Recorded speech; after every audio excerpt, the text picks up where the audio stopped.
మన ఇంటికి జనాలు లేరేంట్రా? మన జగనన్న వెనకే ఎవరు రావట్లేదు సార్.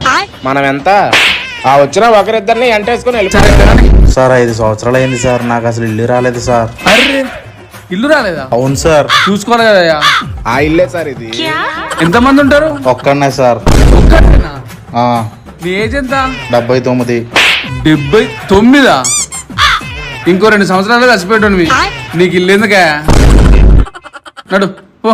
సార్ సార్ సార్ ఏంటమ్మా? 5 సంవత్సరాల నుంచి ఒక్క జాబ్ కూడా రాలేదు. ఏదైనా జాబ్ ఇప్పించండి సార్. జాబ్ లేదా మన దగ్గర? వాలంటీర్ జాబులు ఏమైనా ఖాళీ ఉన్నాయా? ఉంది సార్. వాలంటీర్ జాబ్ నాకు వద్దు సార్. ఏదైనా మంచి జాబ్ ఇప్పించండి సార్. మంచి జాబులు అంటే ఏమి ఇప్పిస్తాం?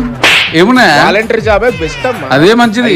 5,000 సార్ నాకు 5,000 రూపాయల జాబ్ నాకు వద్దు సార్. అయినా 2 సంవత్సరాల్లో పెళ్లి చేసుకుని వెళ్ళిపోయేదాన్ని. నీకు ఎంతకమ్మా జాబ్? లేదు లేదు లేదు. సర్లేండి సార్. ఏంట్రా మనం చేయలేమని తెలిసి కూడా వచ్చి అడుగుతారు. పిచ్చి జనాలు సార్, మనం ఏం చేయలేమని తెలిసి కూడా అడుగుతారు.